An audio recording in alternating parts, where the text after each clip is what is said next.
Good evening and welcome, football lovers, to the Manchester United fan corner on FootyWit Podcast. My name is Akim Martins, aka Amish, the number one Manchester United fan in the room. And with me and my colleagues here, I have Dipo in the room, I have Samiat, and I have Tunde. If you guys don't mind, as well introduce yourself one by one. Let's go, Dipo. Okay, my name is Dipo, Manchester United fan since 1994. And I have done podcast. Alright, let's have you, Sam. Hi guys, it's Samiat. Number one Manchester United. But the Manchester United fan, I'm happy to be here. Yeah, happy World International Women's Day. And let me add my own happy Universe International Universe. They are feeling all the mass. I thought we were the two Manchester in between. Yes. Oh, hi everyone. Again, welcome and thank you for tuning in again to FootyWit Podcast. I'm also number one Manchester United fan on this side of the earth. So, I mean, we're Manchester United fans are number one everywhere. So, it's good to be back on FootyWit Podcast. That's big boy number two. The only number two out there. Let's dive in, guys. So quite a number of things to discuss here. So yesterday was a wonderful day for the Manchester United fan all over the world. A big win against City. That should be the third one for Ole at the Etihad. How do you guys feel? How did it feel to leave the Etihad with 3 points and 2 goals and a clean sheet? Let's have the lady first. All right.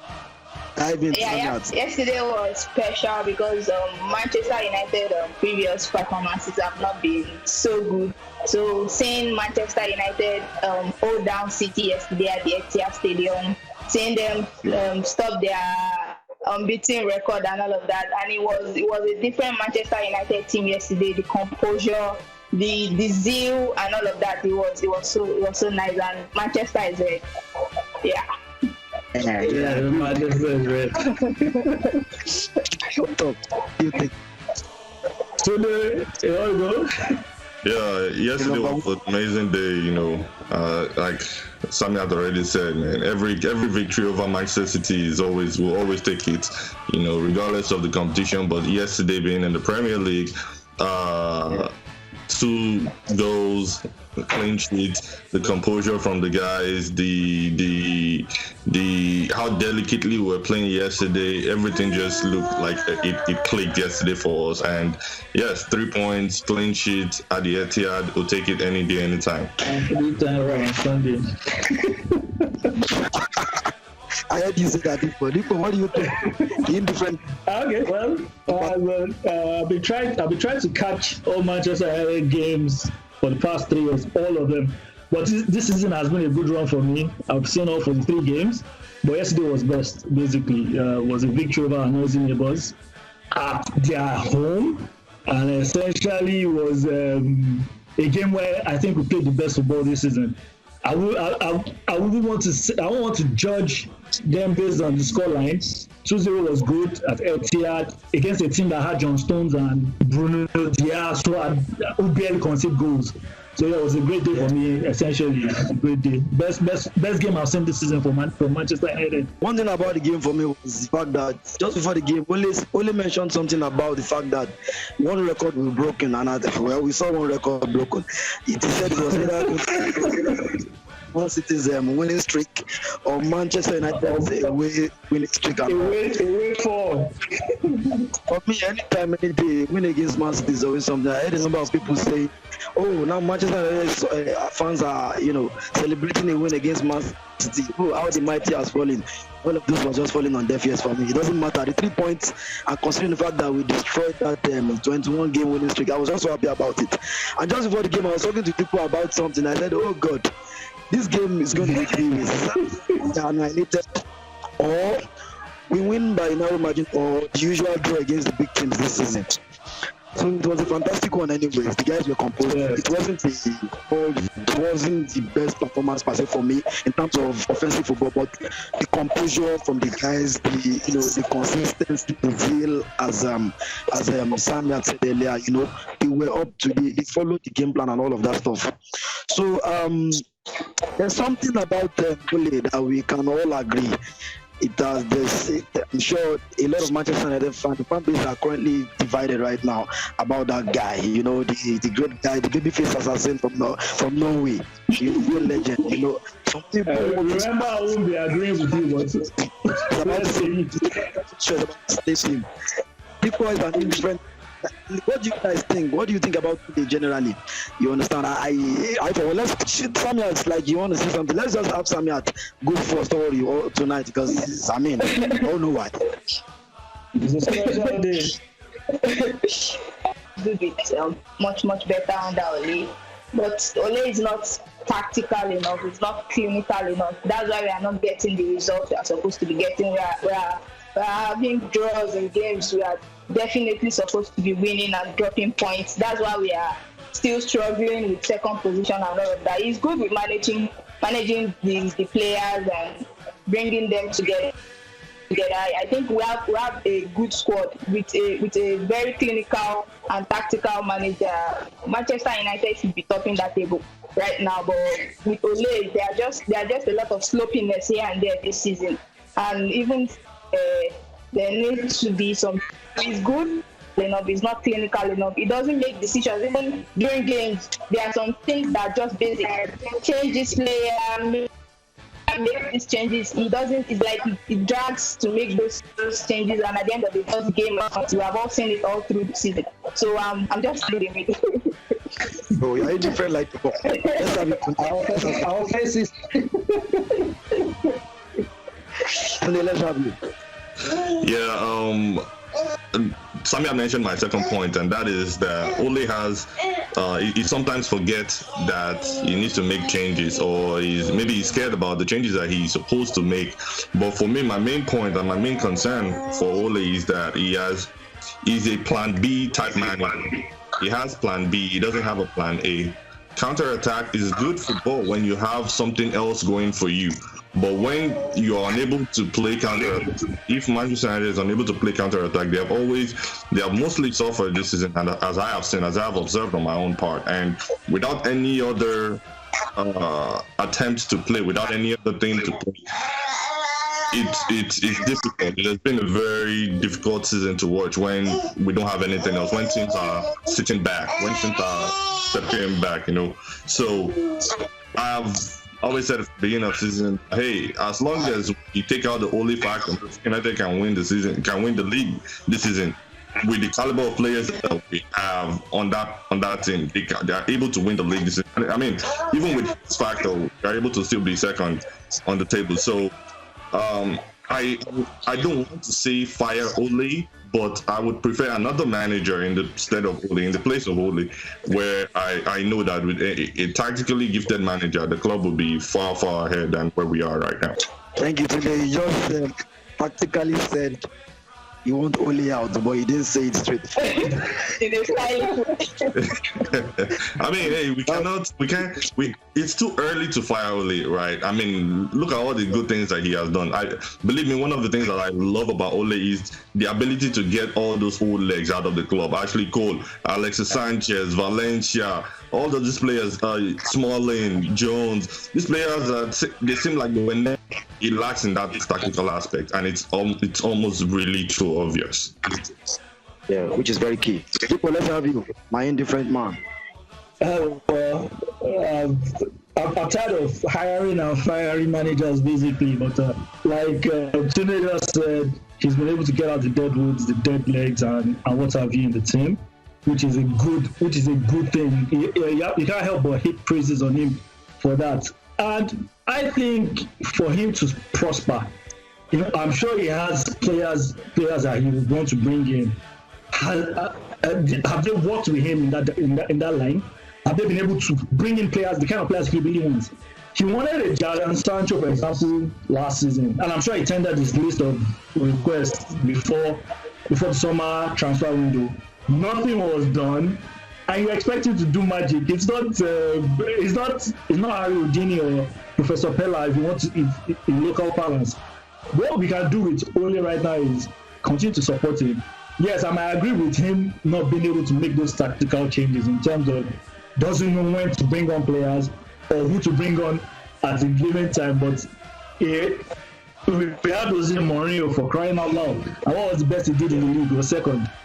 So Ole might not be the best then, but I think he's one of the few young managers out there that can apparently do a bit of good for the cause of Manchester United dynasty. Essentially, that's why I'm Team Ole.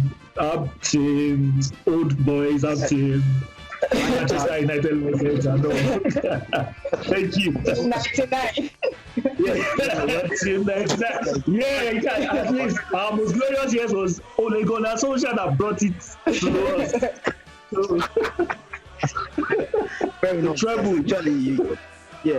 You guys have said it all, because one angle I usually like to come from is the fact that if you look at how well the club has fared, as at this time last season, I think we were about 25 points or thereabouts behind Liverpool, behind the top.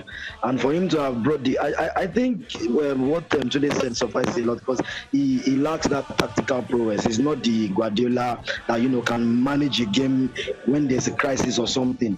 But if there's anything, like Samiat said, he has this wonderful man management skill. Everybody in the club says that about him. And one player that has been very vocal about that is Fred. And we can see the significant improvement Shaw has had this season. Wonderful stuff. I for one believe we should just give him a little bit more time. You understand? Back him in the transfer window. Get his target. Actually wants, because it's one thing for the manager to player A and then the Woodward ends up getting option C for him, all of that stuff. Exactly. You understand? So I'm indifferent, okay? I would love to see him succeed. So another thing I'd like us to touch this evening is Bruno Fernandes, the great guy, the guy who has come in Fernandes turned around a lot of things. And it's just something to be concerned about. His performances recently has dropped in terms of gameplay. What do you guys think? I, for one, think that it's because of fatigue and the pressure of the team that is too much on him and all of that stuff. What do you guys think? Samiat, we'll have you first as usual. Bruno, as well know, as we can all agree, he has been fantastic since he came into the team. It's clear for everybody to see he has been phenomenal. But at the end of the day, Bruno is still human, and he's carrying so much on his shoulder. He's carrying the team. I think there needs to be some tactical enough, not moving players around enough. So everything is on Bruno. No Bruno, no performance. No Bruno, no Man U performance. So at the end of the day, it's going to tell. Even the best of the best, Messi, Ronaldo, they have their off days, and it is quite understandable. And Bruno, even in spite of all of this, the fatigue and him playing all of that game and all of that, he's still doing very well. 25 games in the Premiership this season, 16 goals, 10 assists. It's not easy. He's doing very well. Overall matches that he has played this season is like 39, I think. He has 22 goals, 11 assists, and even at that, he's doing very well. You can't get a player in Europe that will be delivering as much as he's doing. He's one of the best midfielders in the world right now. So I think it's quite understandable. We can all agree that there's so much pressure on him. He needs some updates. Was a bit of shift a bit, but now Pogba is up again. So all of that is shouldering so much responsibility. So it's going to definitely tell in his performance game in, game out. And with the schedule to the rush and the COVID schedule, all of that, the way they are rushing them to that will tell too. Yeah, that's true. I mean, the fatigue, the schedule being overwhelming at this point of the season, and of course, it's that thing that you also mentioned, Samiat, that there was a time when Pogba was available.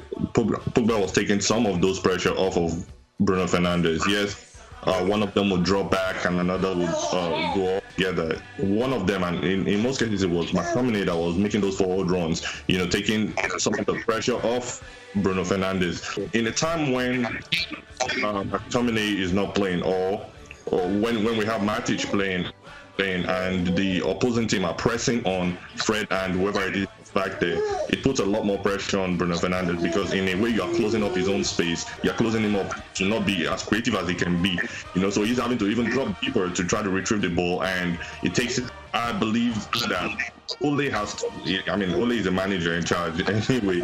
He has to come up with another plan, with another solution, with another way to move the ball from defense to attack without Bruno Fernandes. The reason I said without Bruno Fernandes is because if he can successfully do that without factoring in Bruno Fernandes, you have the option to rest Fernandes on certain days and on certain games. Look at the game against Sociedad, the second leg against Sociedad, for instance. We understand that we're already 4-0 up. He could have rested Bruno Fernandes, but resting Bruno Fernandes in that game would have sent a message to Sociedad that they can actually come and attack us.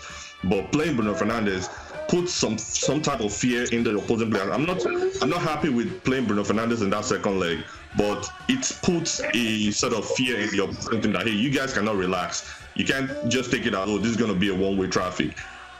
If we had another option, another gameplay, another thing that he can throw to that game, he can confidently rest Fernandes, and the team will still perform at least at an acceptable level. So Bruno Fernandes has been when we play against people that press against our midfielders, we found out that he has had it difficult. He has had a hard time in play. And of course, teams, especially in the Premier League, they learn from every game.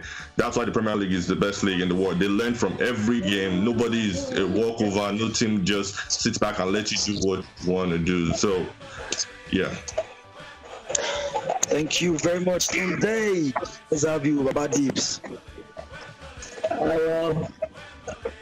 One thing I can say about Bruno is he's one of those players the Premier League didn't humble. Humble in the sense that he came in fresh and he hit the ground running from the very first game. From the very first game. So for me, I think it boils down to fatigue. Even Thierry Henry, arguably the best ever player in the EPL, had bad days. And he do, but the beauty of it is he never wants to get substituted. He never wants to miss a game. That is sheer class. That sheer professionalism, basically, from Bruno Fernandes. Yes, he can't be perfect for all games. He needs to take a rest and all. But it's the zeal that trips me the most. He always wants to be on the pitch, and you have 6-7 players like that. If you have 6-7 players like that in that squad, trust me, we won't be fighting for Champions League slots right now. We'll be fighting to win the league. In fact, if we win, let me cut you off. After he was subbed off. He was at the back of Ole. He was still controlling the game.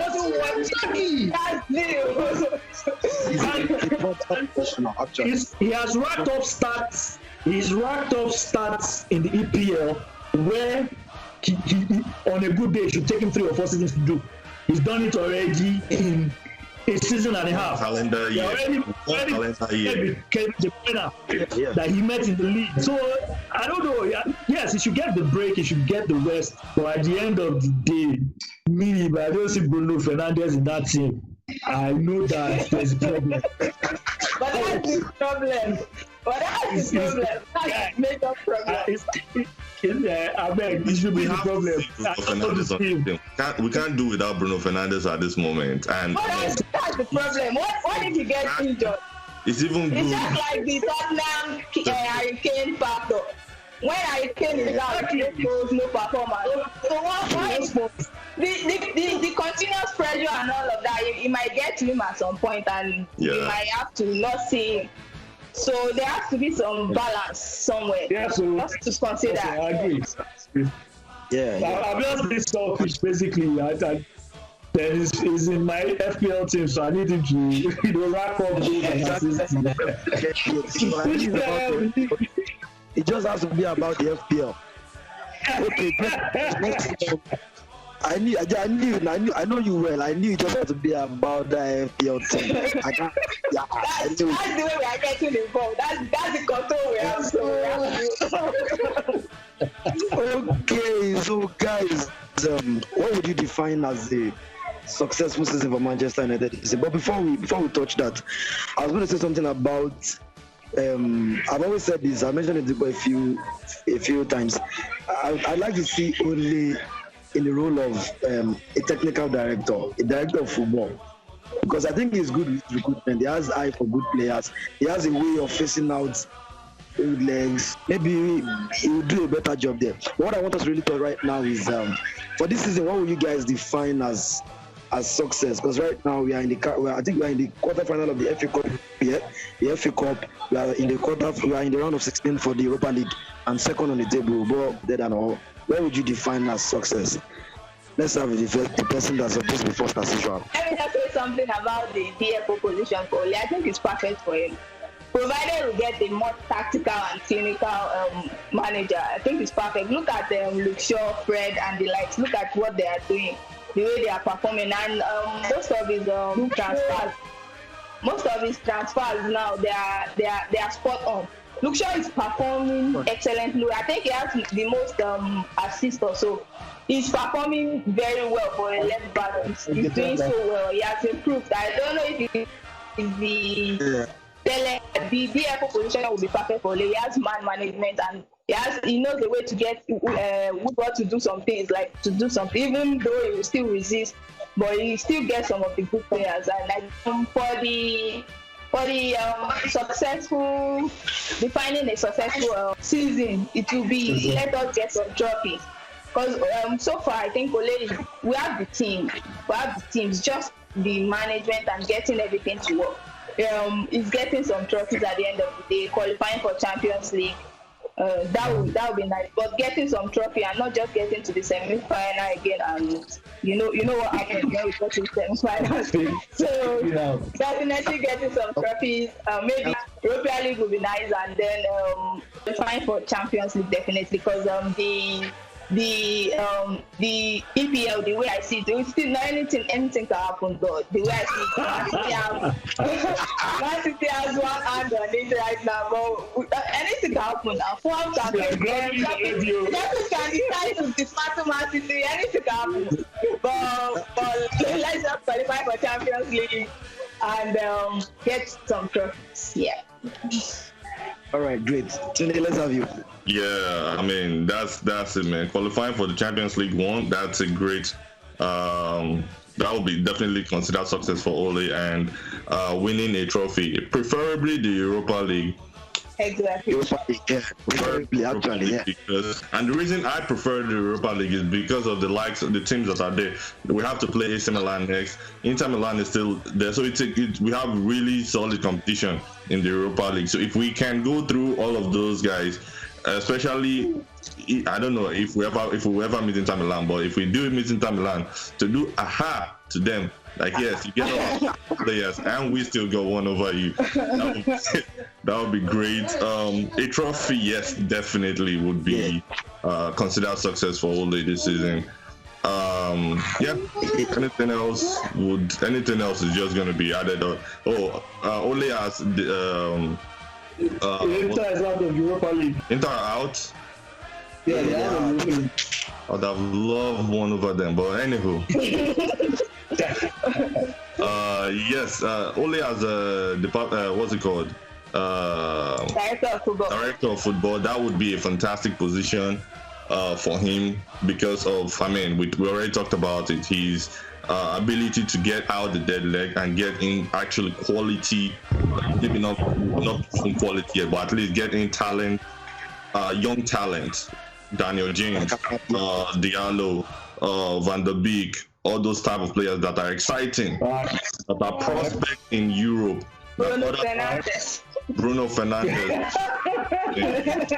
So that right there, that's a major coup in the whole of Europe. I don't know how Bruno Fernandes ended up at Manchester United when the Barcelona, Bayern Munich, all of these teams looking for what are their scouts doing? how did he end up? That right there is a major clue for Ole. Even if he doesn't do anything again for the rest of his Manchester United career, that would be attributed to him as one of the greatest things that he ever did. But for this season, a trophy, preferably the Europa League. That also will get us in Champions League next season. So yeah. Great, a trophy lager or which one? A trophy, Trophy. Metal trophy. All right, Dipo, let's have you. Okay, well, you guys have said, a trophy would be deemed success, but I always, like a few weeks back, I was talking with a few friends, and I said my worst seasons as a Manchester United fan have been both under Alex Ferguson, and my best season has been under Alex Ferguson. 2002 memory still haunts me. Arsenal winning the title on our ground, and was quite painful, but I think Ole is on the right track in terms of what the team is doing in terms of growth and progress. And you probably might not win a trophy, but if you understand where he's going with what he's doing currently, and I think that's the first. The trophy will be good. It's looking hard. Like Tunde said, he preferred the Europa League.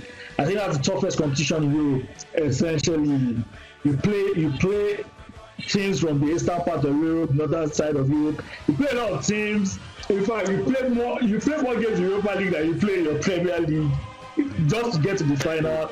And it gets harder as you meet, because you travel a lot. You now travel on Thursday. You're back on Friday to play a game on Sunday. It can be a bit of a hard nut to sell. But at the end of the day, a trophy is a trophy. I would love a trophy. The FA Cup would probably be better for me, because I'm looking at Arsenal ahead, and I don't know. My own graph is just for Arsenal. I'm not liking when I see Arsenal has more success than Manchester United in any field or anything. Yeah, I have all the beautiful football, I don't care.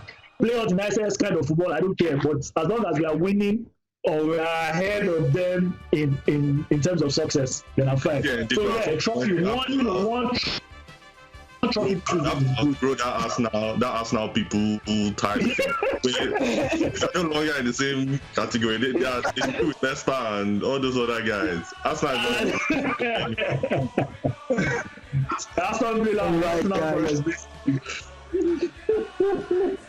Thank you guys so much. It's been very insightful and very interesting. I mean, you guys have said it all. Most of the things that, especially on Ole, I really wanted to touch that part because I've been indifferent, just like Dipo. Thank you guys for your time. Thank you for the wonderful analysis. Samiat, you gave us an International Women's Day gift. You said it's possible we are going to win the title. So, that's time to come. Just like my nephew, it's very hopeful. I tap into the field seriously. Thank you guys. This morning I was doing the permutations, doing the calculation. Like, okay, with 10 games left, how many games? Who can beat Man? I was doing that. Can they do 3 games? I'm not telling. We do a lot of permutation and combinations. You get. So thank you guys. This is my first time on podcast, meeting Tunde, Samiat. I've known Dipo for long. We've had a couple of stuff on Hilag FM and all of that. Yeah. Thank you very much, guys. It's been insightful. Thank you for having us. All right, guys. Cheers. Yeah.